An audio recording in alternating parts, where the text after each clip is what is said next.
All right, here we go. Opening the doors.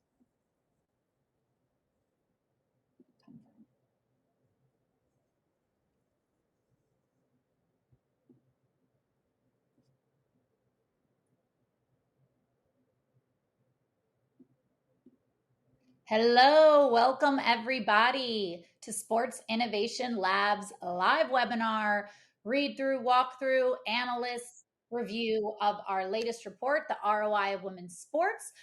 Welcome to a lot of our women's sports club members. Some of you may not be women's sports club members. Some of you may not know what the women's sports club is.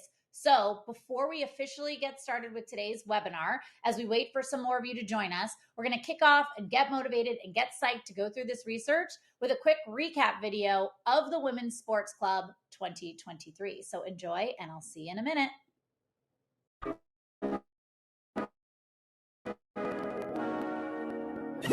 5, 4, 3, 2, 1. Level up, level up, level up, level up, level up, level up, level up, level up, level up, level up, level up.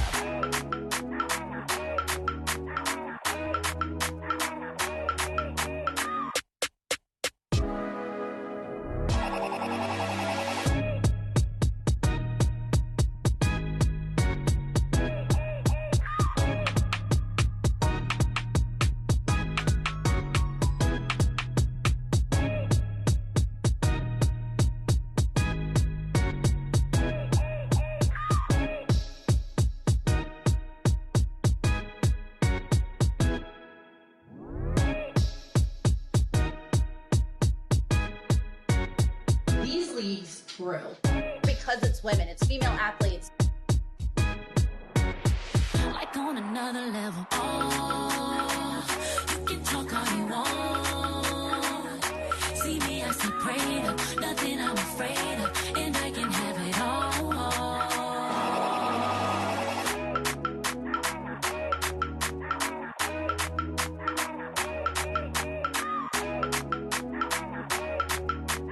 5, 4, 3, 2, 1. Level up, level up, level up, level up, level up, level up, level up, level up, level up, level up. I'm grinding, I'm shining, up, I'm on my way. Thank God I never settle. This view is so much better.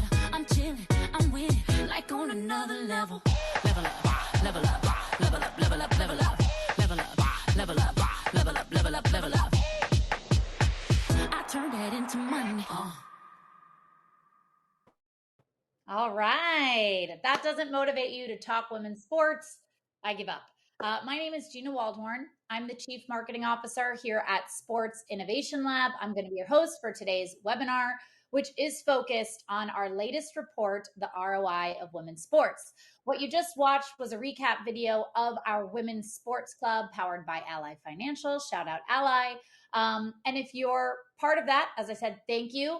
Excited to have you here. We love our members. If you're not part of the club, you want more information, we are going to drop a link in the chat. Take a look, reach out. We're continuing to build that membership and accelerate the commercial investment in media into women's sports. So hope you guys all find out and learn more about the Women's Sports Club. But today, and a big part of the Women's Sports Club, is understanding how we use data and research to drive more dollars into women's sports. And Sports Innovation Lab focuses everything we do on data, on building a business case by understanding the fan through data. We are building a sports data cloud. If you don't know about Sports Innovation Lab, we focus on helping some of the world's biggest organizations in sports and entertainment, from teams and leagues, properties, brands, technology companies, to understand who their future fan is, who their fluid fan is, through data to acquire more of them. A lot of the data that you're going to see here today and that we work with here at Sports Innovation Lab is grounded in a transactional data set. So what do we mean by that? And what are you going to see a lot of today? Well, we have data on the purchasing habits at a credit and debit level for over 20 million US consumers. So we can see everything they buy, from where they pump their gas to where they buy their groceries. Our tools and our data scientists have created products that allow us to ingest that purchasing data and view it through the lens of sports fandom, consumer behavior, and trends that matter most. We then translate all of that community data into tools, into data services that our clients use to sell more sponsorships, acquire new fans, and build their business. So that's what underlines all of the data that we use in our reports and that we're going to bring you through today. So, joining me on this mission through the report today, I am very excited to welcome to the stage Grace Athanas Linden, a strategist at Sports Innovation Lab, and Molly Tissenbaum, our director of products. So, Grace and Molly, come on down. Thing Grace, one and thing two. yes. Grace and Molly were instrumental in writing the research that we're going to go through today. So, as we go through today, please, one, say hi, introduce yourselves. We love to deal make, we love to network, say what's up in the chat. But any questions that you have, feel free to post in that chat, in the Q&A, on the platform. We want to spend the first kind of 30 minutes of today's session walking through the report and the key findings of the report. And then the last part of today's webinar, we want to answer your questions. So now's your chance to talk to the two geniuses behind this report and get your specific questions answered. So excited to hear from the audience today. So with that, let's dive into the ROI of women's sports. To start, this report represents the third report in a suite of reports that we've been writing since 2021, when we first launched the Fan Project. And this was our focus to create and present the first true data-driven business case for the value of women's sports. And that was published in 2021. And we really focused on fan data, but through the lens of social media. In 2022, we published our second report, The Growth of the Women's Sports Community, where we built on that foundation of why women's sports was a good idea from a business perspective to, well, what's the value of the fan? And how do we know that women's sports fans as a community is on a growth trajectory and has a value that brands should be paying attention to? And that was really the impetus and the thesis behind the report in 2022. And 2 weeks ago, when we launched the ROI of women's sports, a blueprint for value investing, we really set our sights on drilling into creating the case for how brands can invest. So whereas our first two reports were really about the why, this report is all about the how. And how can we deliver data-driven recommendations that position brands to both break down key barriers that are prohibiting the growth and acceleration of women's sports while making sure they get what they need, which is a positive ROI on their marketing investment. So you kind of can't swing a dead cat without running into an article about women's sports, all of the investments, all of the new teams, the highest valuations, high NIL valuations for athletes. And it feels like we're onto some amazing momentum. We've published these reports and the whole world is ready to spend on women's sports, right? So you kind of would be thinking that brands are probably just spending millions and millions of dollars right now. But that's not the case. And I'm going to kind of kick us off in this first section of the report and then hand it over to Molly and Grace.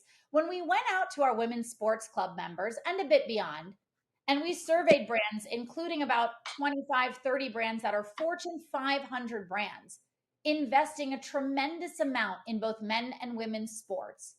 We asked them, what percent of your sports media spend are you spending on women's sports today? And what we found is, even with all that press and even with beating the drum for the past 3 years, brands are spending about 9% of their sports media dollars on women's sports. Now, the good side of this number, it's higher than what is often quoted, which I think we hear is closer to 1%. Well, less than 1%, less than 1%. That's not really grounded in anything in terms of a solid benchmark, which is why Sports Innovation Lab set out to try to establish a benchmark by talking to a significant number of leading brands who are making investments in the sports industry, in the sponsorship and media space. So it's higher than I think the 1% that gets thrown around. However, the flip side of 9% is 91% of brand dollars in sports media is only going to traditional men's sports. So we still have a long way to go, but I think it's encouraging to see that brands are spending and that spending is increasing. And in fact, when we ask brands, well, how are you planning on increasing your commitment to women's sports media dollars next year in 2024? 83% of those brands said yes, they were. And that's fantastic. So we do have that momentum. The trajectory is positive. However, to dive one more level deeper, we found that most of those brands were planning an increase between 1 and 10% of what they spent last year. So again, if we're going to try to get to parity, if we're going to try to get to an equitable future of 50-50, we're hoping to see increases greater than 10%. And we did have, brands say they were looking at 15-20%, but the majority were still falling within that 1 to 10%. So good news, brands are planning to increase investment. Slightly less good news, we'd like to see that increase be a bit more exponential, but we're on the right path. So it was really important. The first part of this report was to get a baseline of where are we today with those brands that are spending, and what can we envision for growth in the future in this spending in women's sports media. So from there, the report really takes off on a view towards the how. How do brands invest? If you're planning to increase, if you're already there, if you're planning to get started investing in women's sports, where do you begin? And for that, I'm going to turn it over to Molly and Grace to walk us through the key findings of the report in this area. So Molly, take it away. Thanks, Gina. So as Gina pointed out at the top of this whole report, the foundation is how. So the question that we started out with as researchers is, how do you convince an industry to invest in something that they're historically not investing in? And what we came up with is, you bring data, you provide frameworks, and you give examples of the brands who are already doing it. And that's essentially what we tried to do with this report. So the foundation of the report is twofold. It starts with thinking about women's sports as what we call a value investment. So that's a term that's used in finance, which it's a stock that investors or analysts believe is underpriced for the value of the business and the potential. So when we think about women's sports, check that box. It's a diamond in the rough. And the second part of it is, once we know that it's this diamond in the rough, what do the investment profiles look like? So it's not a one size fits all. Not all brands are ready or able to dive in at the same level right away. But what we know is any investment in women's sports is a good investment. And that's what we've come up with this sort of crawl, walk, run, these 3 levels of investment in women's sports. And as this chart kind of shows, as you move from association to enhancement to pioneering, the impact and ideally the ROI is going to increase, but so is the risk. So I think you make a good point that any dollar spent is a good dollar spent. And if you're risk adverse or you're just tipping your toe in the water, you're going to start with that association. And we'll talk about some brands who are further along on that spectrum, who are really ready to take bigger risks and change the world through what they're doing, who we call pioneering brands. And I'll just add very quickly to that. I think one of the things is continuing the stock metaphor. That's what the nature of investing is, right? You're looking to get gains, and the more you put in, the more you're going to get out. And in this case, putting more into women's sports is allowing them to get over the hump. Just like when you invest in a stock, you're infusing them with capital in order to grow. So we're truly thinking about this metaphor throughout of how do you invest so that you're helping your partner, you're helping your sort of sponsee, but you're also helping yourself in the long term with that growth. Yep, I love that. We're hoping this is the language that we can give a lot of folks in the industry to use as they go out to secure budget to make these investments. So where do they begin? So when we talk about investing in women's sports, what we've heard is there are so many excuses for why brands aren't investing in women's sports, and we call this the vicious cycle. So if you've heard this before, because you're involved in women's sports, it's the scenario that sounds like there aren't enough eyeballs, the reach isn't there, the networks won't invest, and it goes on and on and on. And what ends up happening with that is we don't find a way to break that cycle. It all sort of ties together, and what we've tried to do in this report is demonstrate how you break down some of these barriers to start investing in women's sports and bringing that value and growing both, again, the brand and the properties, as Grace was talking about, from an investment standpoint. And I think, we really focused on the vicious cycle of media. There's certainly other elements that have to do with salaries and infrastructure and, individual athlete sponsorships. And those are connected to this media cycle. Yeah. But we believe in order to really kind of change the world and move the needle, we want to focus the dollars on the media and sponsorship. So just consider that as you're looking at this vicious cycle, that it's really talking about how we move from networks maybe not giving women's sports the airtime or the investment they deserve, but they're making those decisions based on advertiser responses and investments, who are making those decisions based on perceived fan interest and demand, and how that is all tied together. Yeah, and so when we look at these three key barriers to everything that Molly and Gina were just saying, in this growth cycle, we're really identifying them as reach, experience, and discoverability, and we'll sort of get into each of these a little bit deeper. But they are a lot around, well, how do you access sports? How do you get to women's sports? How does women's sports reach the most number of people? And also the question that I think comes up a lot: how do you balance reach with revenue, which is obviously a concern, and it's what we encourage, I think, in long-term thinking. How do you build something sustainably and get it in front of the right people, to build long-term sustainable growth as well? Yep, we're all about making that money. So reach. I'll kick us off with the problem, and then would love you guys to walk us through how we solve it. What we hear is there's just not enough eyeballs to justify my spend. It's as simple as that. I have GRP levels. My agency has thresholds. I need to reach more people, and I'm not feeling like the programs I'm being presented with today justify my investment for the limited eyeballs they reach. So that's what we're hearing as the problem. What's And driving? what that actually does is perpetuates the problem further, right? Because then we end up with the bad time slots, a lack of really high quality and shoulder content, and poor packaging of sponsorship assets for those time slots and that content. So these are the contributing problems you'd say that brands can help solve, which will ladder up to this bigger reach issue. Yep. And what are we looking at here? So all So of this, go ahead, Molly. go ahead, Grace.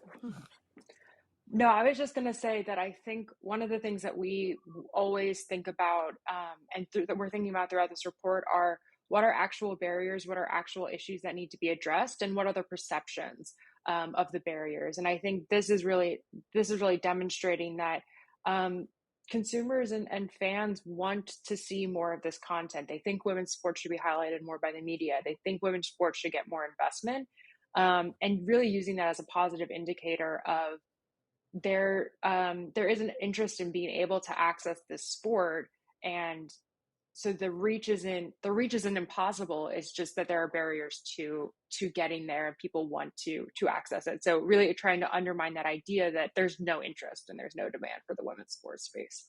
Yeah, the demand is there. Yeah.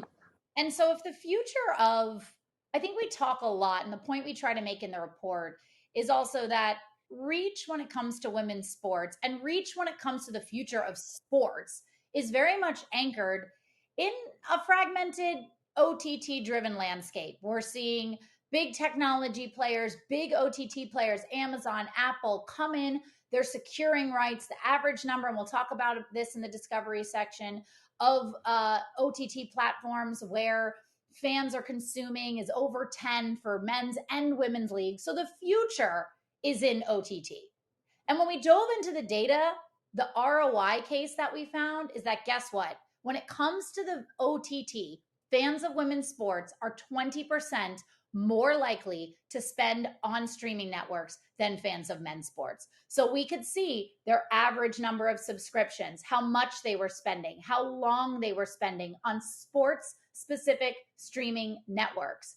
And they were 20% more likely to be spending more often and more than fans of men's sports. So, how do brands tap into that using our investment profiles, Molly?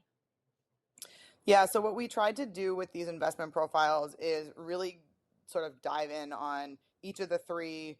Again, we called them market forces when we were coming up with the report. Each of the three things that we think contribute to the reach problem. So when it comes to the bad time slots, what we've done is we've created a way to think about, again, whether you're ready to dive in and go all in on women's sports with a higher level of risk, higher ROI potential, and or if you're not, these are examples of things that brands can actively do right now to start investing in women's sports in a meaningful way that will, again, generate ROI, not just for the property you're investing in, but also for the brand itself. Awesome. And how about when a brand actually does it? Yeah, so I'll jump in here. I mean, I think one of the things that we were looking at, this is really, again, you can sort of see on the side, like kind of the summary of what this work between State Farm and the WNBA is in terms of the State Farm Friday Night Spotlight, and they brought in huge numbers of first time viewers to Ion. So they saw over 6 million first time viewers to Ion, and the WNBA viewership went over 22% year over year. So we are seeing like massive growth and the massive opportunity for the women's property. But if we look at the next slide, we're not just seeing it for the property, we're seeing it for the brand as well. So State Farm in this case had people, 52% of those viewers who were surveyed, had a higher opinion of State Farm. 36% of those who are exposed in market to this content would recommend State Farm to their family and friends, which is over, the 15% who said they would when they were unexposed to this. And there was a 61% lift in consideration of State Farm. So again, like I love this example because it's such a clear example of the property growth, the property opportunity, but also the brand ROI that we're seeing. Yeah, you Yeah. just don't see a brand sign on to a traditional men's sports league and then get an over delivery of 22% in viewership growth. It just doesn't happen. So again, thinking about that undervalued asset where you get more than you pay for, I certainly think State Farm is feeling pretty good about this investment. So that was kind of association, right? They came in and they were a traditional sponsor. They had the naming and the games brought to you by. So, not too risky from having to create new content or really do something different. Take us to the other end of that spectrum, a brand helping to solve the reach problem, but doing it in a pioneering way. Yeah, so the other end of the spectrum, the example that we use in the report is Google's relationship and their sponsorship with The Athletic. What they did was they came in and said there aren't enough women writers writing about women's sports, so we're going to dedicate our investment to creating more opportunities for women to tell those stories about women's sports. And again, this is another really powerful example of what happens when you risk more and you invest more. What we saw and what we were able to see through the data with The Athletic is higher comments per view than average against the general sports fan, higher subscription rates for fans of women's sports. And what we saw in our data, which was particularly compelling, is fans of women's sports were 13 times more likely to subscribe to The Athletic after the investment than the general US population. That's a massive number. Huge ROI lift and breaking down a critical barrier, which is access to more content by funding the creators of that content. So, huge kudos to Google for this amazing program. So, let's address our second barrier. So, the problem we often hear around experience from brands, from media agencies is, well, if the stadiums aren't packed, it probably means fans aren't interested. And I just don't want the whole industry to scale on my dime while it takes a long time. They don't want to wait for those arenas to get packed. And they believe that it's probably has to do with the perceived lack of demand of fans coming to women's sports. So, how do we help solve this problem? And what do we think is kind of driving this overall experience problem?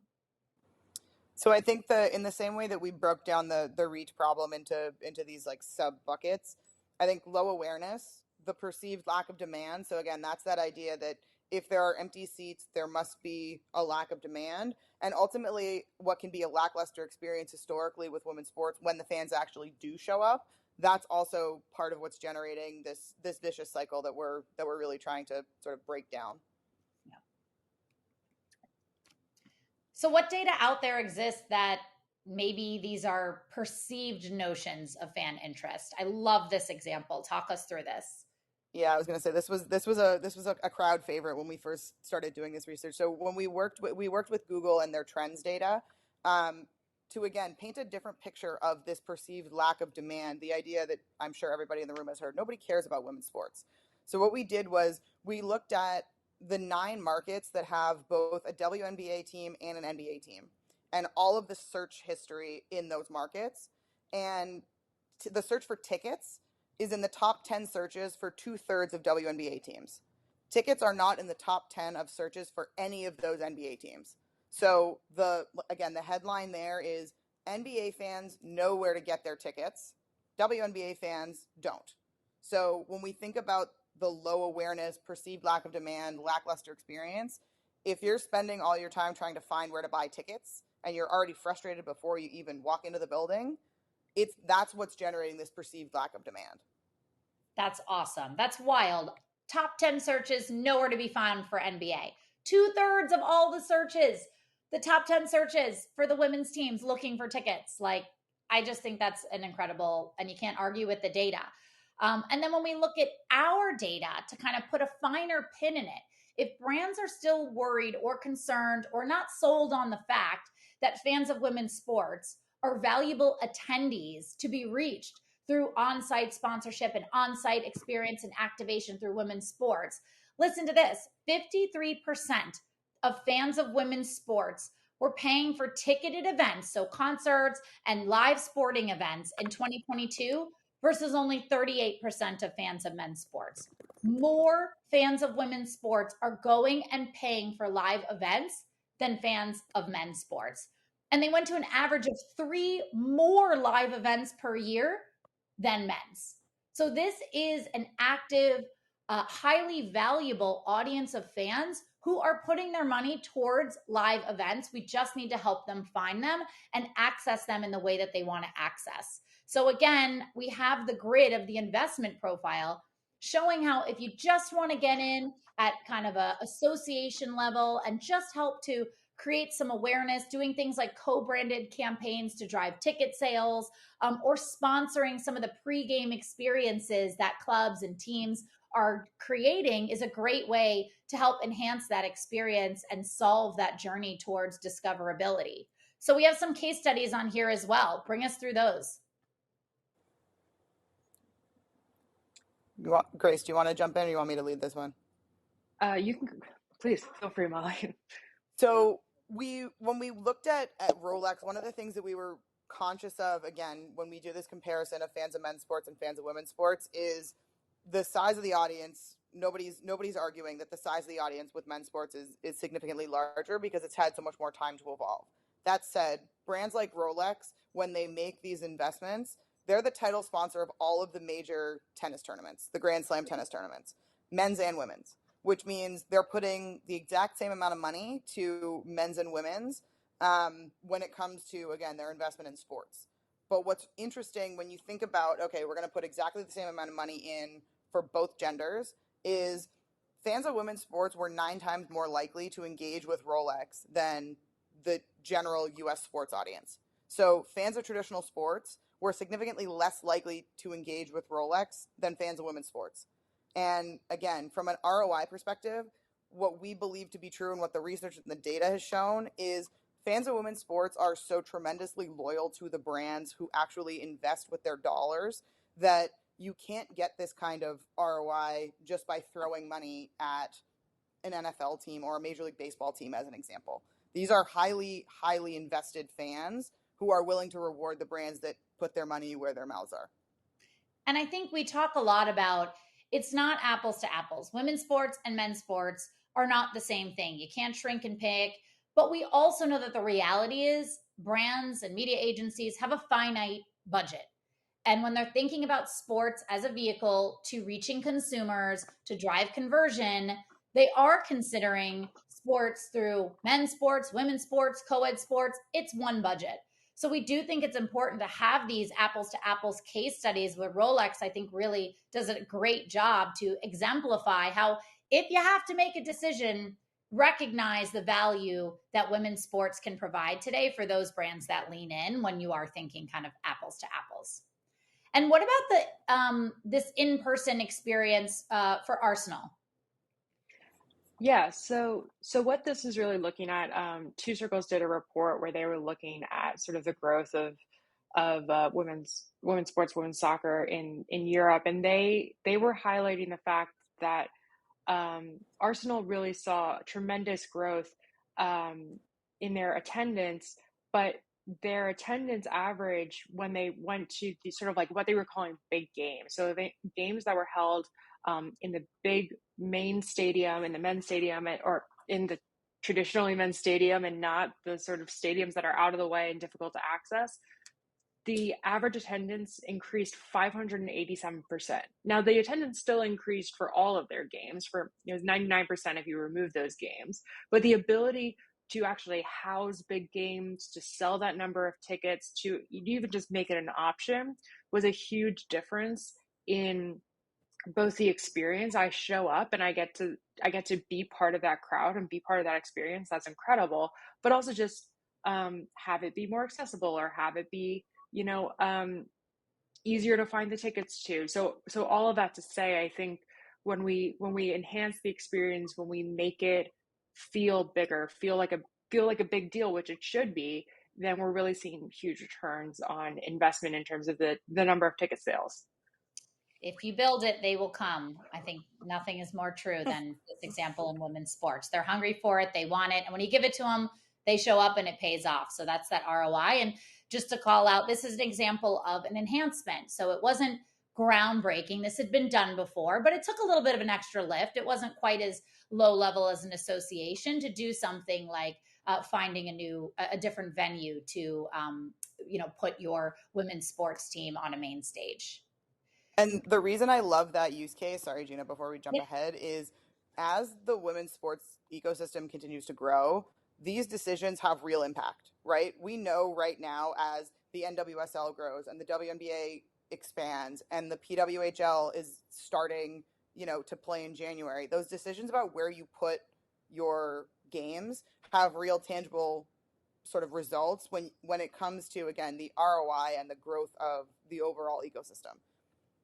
Absolutely. So, underpinning reach and experience is this idea of discoverability, which can be summed up as there's just not enough interest, whether it's in person, whether it's online. There's not enough interest and the demand isn't there. Why do people think this? What's causing it? How do we fix it?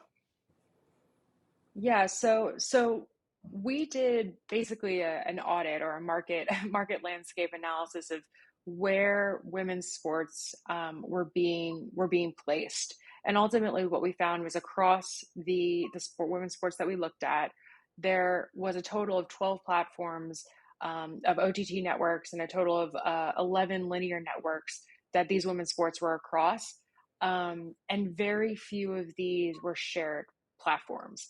And what that means is that there's extreme fragmentation across the OTT and linear networks, which makes it very difficult to both access. If I'm a fan, for a random example, if I'm a fan of Sport A and Sport A is across 8 platforms, I can only access so many of the events without having to spend a ton of money.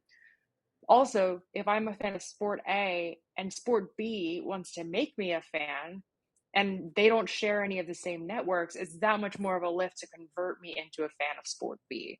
So all of that to say, I think there's fragmentation within each sport, there's fragmentation across the industry, and there's just not as many women's sports on linear programming, which is where casual fans live. And it's so important during this period of growth that we make women's sports easy to find and easy to stumble across through linear programming. Molly, I think you had a Yeah, great the saying, right? Something about Yeah, the line that again that I have that like plays on repeat in my head is you you can't be a casual sports fan, you women's sports fan. You can't bump into it in the same way that you can traditional men's sports, right? If you turn on your TV on the weekend and you live somewhere where there is access to cable, you have no choice but to bump into the NBA, the NFL, the NHL, Major League Baseball if it's the summer, MLS, right? They're everywhere when it comes to fans of women's sports and being a fan of women's sports, because of, and again, the data that we were talking about earlier about the number of platforms and the willingness to spend, I have to go out and search for and find the thing I want. It's not that when I'm channel surfing, I happen to bump into something, right? That's the reason that the Scripps and State Farm and WNBA example is so powerful. When you put women's sports content on cable and people can bump into it, you end up with a whole new audience of people who may not have known that they could be looking for women's sports as a viable sports product. Yeah, it's so true. They needed linear, they got fragmentation. So we do see some brands stepping in specifically to solve the discoverability issue. So here's something that Roku did, and brands also came on as sponsors of what Roku did to help solve this challenge. Walk us through this sport zone that Roku created. I can jump in on this one. So what we found with Roku is they put together this FIFA Sports Zone, and they had done a similar pilot with a women's sports zone earlier in the year. And when it came to the Women's World Cup, where Roku saw those again people engaging with that sports zone, those homes were 3.6 times more likely than all Roku accounts to stream some of the World Cup. So again, this comes back to the idea that if you can bump into it and you don't have to actively search for it, people are going to watch. They spent a median of 12, more than 12 and a half times more hours watching the Women's World Cup, and they were streaming for 11% more rounds of the World Cup. So again, it all comes back to this idea that yes, fans of women's sports will pay for the content that they want. They're absolutely willing to put their credit cards down. But if you make it easy to be a casual women's sports fan, you are going to see the ROI in a much more tangible way than making, again, fans of women's sports continue to have to jump through hoops that are on fire and put down their credit card and pay for 15 different streaming platforms. Yeah, I mean, to increase time spent with content by 12 times. I mean, if you were watching It's 1 hour and now, unheard of. I mean, that's wild. We went back. I remember we went back to Roku and we were like, is this the right Yep. metric? It is. It's Was real. this a typo? Nope. Yeah, you can imagine the affinity and the favorability that builds with fans of women's sports when they see, I believe it was a Google, a couple brands came in and sponsored their women's sports zone and this kind of home page. And that inventory is available. And that's an easy way for brands to come in, help solve the discoverability issue, and give fans something that they really want. Here's another great example. I'll go ahead and walk through this one. So, this is something that the World Surf League did, and how they positioned selling their sponsorship. So, they used to run the men's surf championships and the surf competitions at one day and one time, and the women's at another. And they decided to put them together. And they would run the heats right alongside the men's heats, the women's heats. And in fact, you didn't know when you turned on the TV that morning which you were going to watch, who was going to go first. Some days it was men's, some days it was women's. They surfed the same waves, they surfed the same days, and they moved, heats around each other. And if you were a brand, you were not allowed to come in and just sponsor the men's championship at Pipeline. You had to take them both. And when they did this, they found that viewership for their women's heats increased nearly 41%. So if they didn't want to watch the women's, you wouldn't have seen an increase like that.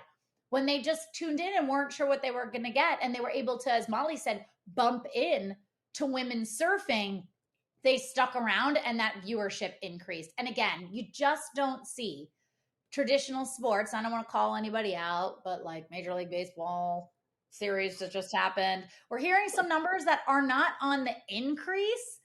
And we're seeing numbers like increase of 41% when it comes to women surfers and 22% when it comes to watching WNBA. So again, doing things like sponsoring opportunities that bring men's and women's on a level playing field.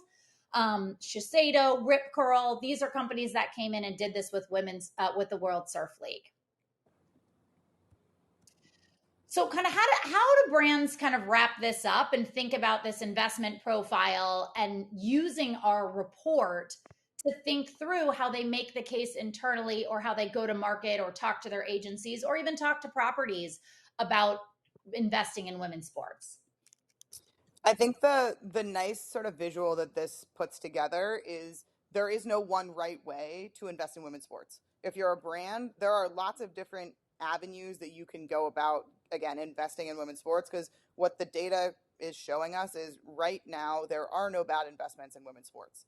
So whether, again, you're somebody like Ally or Google who has some history of being involved in women's sports and you're ready to go, all the way to the pioneering and create new assets and really go, all in on risk, which again gives you the higher potential for the ROI, or you're a brand that knows that you should be investing in women's sports because it is good business. You're just not sure how to get involved.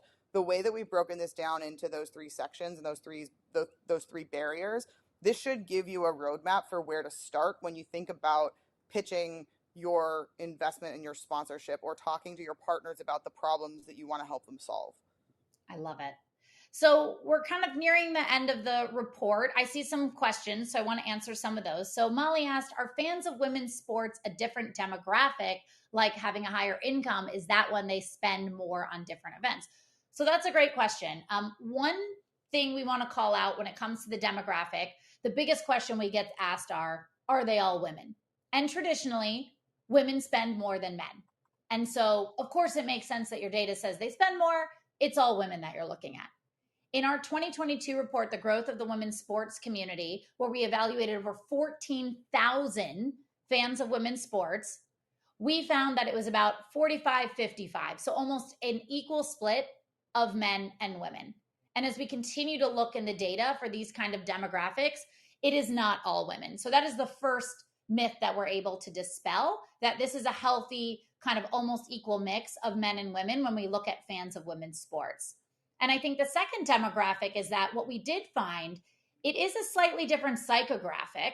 It's not always about household income, but we did find that fans of women's sports on average were exhibiting tech savvy and values driven behaviors earlier and more often than fans of men's sports. So it was more a psychographic profile of a tech adopter, of someone who was purpose driven and really cared about a mission. And those things we find translate into spending more on brands that are meaningful to you and that align with your values. And so I think it's more about, we see this unique psychographic profile of fans of women's sports that has direct correlation with being willing to spend on the brands and the events and the, things that are meaningful to me. The other one of, sorry, just to follow up on that, Gina, the other one of my favorite graphics that we used in previous years doing this presentation was a visual when we started talking about the need to analyze psychographics and behaviors and not just rest on demographics. It was a visual of Ozzy Osbourne and at the time Prince Charles, who were both born in England, the same age, a lot of money.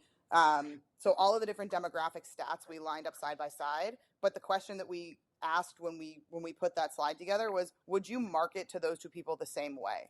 Just because they are the same age doesn't mean that they interact with content, whether it's music or movies or the population, in the same way. So when we look at demographics, it helps to give a little bit more context, but we're way more interested in what's going on underneath and what the drivers are for, again, the people who are going to buy from values-based brands or people who exhibit a tech-savvy behavior. Yep, I love it. We also had a question about Dick's. We had a question about smaller brands.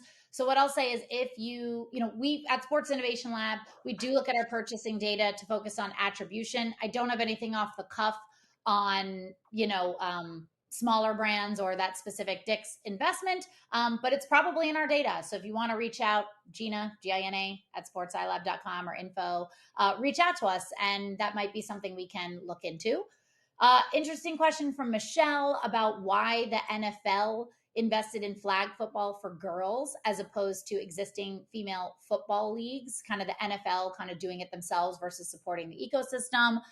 Can't comment on that as we don't work. NFL is a client of ours, but we don't work with them on that specific investment. But what I will say, and maybe Molly and Grace, you guys can comment on this as well, is there is an explosion in youth sports. And like women's sports, there's a lot of fragmentation happening in youth sports that is prohibiting, I think, as much growth or as many children and kids and young adults playing youth sports, because fragmentation often leads to higher prices because there's not a consolidation that can offer scale, because it might be difficult to onboard and figure out how to manage. And so I do believe that big leagues that are investing in youth sports to reach women and girls are probably trying to help tackle two issues at once while jumping on two accelerating bandwagons at once, because we do see such a lot of investment and growth coming from youth sports like we see for women's sports, but both are struggling with a lot of the same issues. So again, not commenting and saying that's why the NFL is doing it, but from a data perspective, looking at youth sports is something we're very interested in. And so Molly or Grace, I don't know if you have any thoughts on the youth sports overlap with women's sports and why leagues or brands might be leaning into that space, or what might be coming next for that space.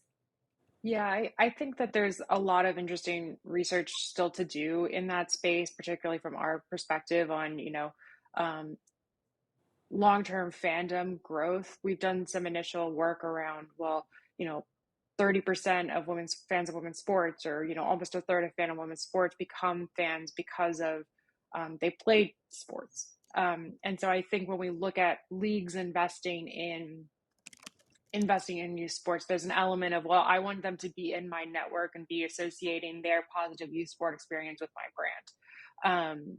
That's still stuff, that's like still questions that we actively want to do research into and are looking to do. But I think we've seen really positive initial, or really interesting initial signs of, even in the US, playing sports is a much bigger deal in terms of being a long-term sports fan than in places in the UK, where there's actually less access to sports because of, Title IX isn't a thing in the UK. So really interesting early signs around what the importance of youth sports to developing long-term fandom in the US. Awesome. So I love this question from Irene. What are your team's thoughts, and what does research say about the ROI of women's sports when brands insert themselves from a social platform perspective, since that's where a lot of the conversation is happening? So, trying to do this on the fly, I am actually going to share something from a previous report of ours, which I think answers that question beautifully. And So, yeah. And while you bring that up, Gina, just we did some client work recently. Obviously, won't go into the details on that, but we did some client work recently where this sort of industry numbers are like female athletes get about 4 times the engagement of brands on social media. We found, in terms of again, that values driven, purpose driven messaging, we found that when we looked at these athletes' profiles, they were getting 6 times the amount of engagement. So again, finding those key ways and sort of key values alignment areas that you can tap into women's sports is a key way to drive engagement with your brand and with your story. Awesome. That's huge, 6 times. And so this, what I'm showing now, is from our first report, the Fan Project, where we looked at social conversations between fans who were both WNBA fans and NBA fans. So we know that they supported both leagues. And then we looked at how often they spoke on social media about the NBA teams that they loved versus the WNBA teams that they loved. And we found that when all fans were equal, same amount of fans, they spoke about the WNBA 4 times as much. And if we know brands care about reach and impressions, at the end of the day, inserting yourself through the lens of women's sports onto social media conversation is going to pay off. So the data absolutely supports it's the right place for brands to be. And they're going to have more of an organic and natural conversation because the fans are driving it versus men's sports. Again, not trying to trash our friends over the men's sports, but can't argue with the data. We also see that from a again a values based perspective, when we look at the brands who again invest in athletes who care about a cause and who are vocal about a cause, the return in terms of engagement is higher, but it's also when we triangulate between what we're able to see on social and what we're able to see in our purchasing data, it's not just driving more conversations, it's driving more purchases. So one of the pieces that we wrote a couple of years ago, we looked at Athleta and Simone Biles and the amount of money that people were spending with Athleta after they came out in support of her and mental health and all those sorts of things that she cares about, it went through the roof. So again, when we're talking about the new metrics and the way to measure success, sure, reach and eyeballs, all those things are important, but when it comes down to it, if you're helping to drive real revenue, that's what a brand needs to see. Absolutely. We have a question on any impact with sports betting platforms offering more women's sports lines. I love And this. I do have the answer handy. I can't, I'm not that fast with my slides. I know we have this data. Talk to us with what you know about sports betting and women's sports fans. So my take on this question is again coming back to this idea of investing in infrastructure. What the technology infrastructure that you need in order to create live lines is massive. You need such complex player tracking systems, and at this point there are very few leagues that have that level of data to be able to say, oh, I want to bet on this PWHL game and I want to know how many blocked shots Rebecca Johnston's going to have on her first 5 shifts. That infrastructure doesn't exist in women's sports. So when we talk about this imbalance of how many different thousands of ways you can bet on men's sports, the opportunity isn't there yet in women's sports in a lot of cases. That being said, there is certainly a way to onboard more fans of women's sports to betting as those options and those lines become available, because all that you're doing when you're betting is you're increasing the ante, you're upping your interest in the story, right? So anybody who's got a fantasy football team knows that you cheer for whoever your team is, but on Sunday you sit for 12 hours and you make sure that the guys who are on your fantasy team are living up to who you drafted, right? So sports betting can be a really powerful tool for fan acquisition, but unfortunately the technology infrastructure needs to be there first before any of that can happen.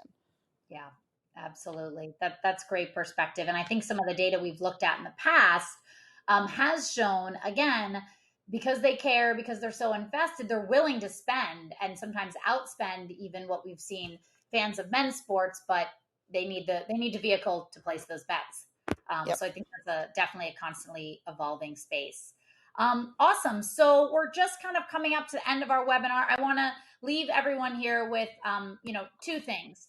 The first is we are now making all of this purchasing data. So questions about attribution, what are their favorite brands? What categories are women's sports fans spending on? How are they growing? What leagues are growing with fans faster than other leagues? A lot of that data we are now making available to the market so you can see it, manipulate it, query it yourself through our relationship with our partners over at Snowflake. If you're not familiar with Snowflake Marketplace, even if you don't have a Snowflake account, but you want to get your hands dirty and you want to get into some of that data, reach out to us. We can set you up with a free Snowflake account for a few months, and we can give you access to this data for free for 30 days. And then it's not even that much money if you decide to subscribe. So check it out. We'll put the link in the chat. Play around with the data, get it over to your BI team, your data analytics team. And if you're like, what's Snowflake, but I want to access that, reach out to us. We'll help onboard you because it's important to us that the data behind these reports, behind these ROI study makes it to the brands, the properties, and the organizations who need to make those internal business cases for why they need to spend more money on women's sports. So check out all of the data on Snowflake. And then if you don't have the report, make sure to download it. So we also put a link in where you can download all 3 of the reports that I spoke about today. And if you want to join or learn more about our women's sports club, please reach out and we'd love to continue to build that membership as well. So huge thanks to Molly and Grace, who really were the brains behind writing and analyzing all of the data and putting together this tremendously impactful report. Thank you for your service. Reach out to us if you have any other questions. Any parting thoughts, Molly or Grace, before we head out? Any final questions? I don't think there's anything else other than now's the time. Now is the time. I love that. Now is the time. So thank you for joining us. Reach out, click on the link. There's a link to join Women's Sports Club in the link that Peyton dropped in the chat, or just head to our website. It's it's the internet. You can find anything. Thank you guys for joining us. And this whole webinar will be on demand. So you'll get an email with a link to this on demand and where you could download all this data as well. Thanks, everyone.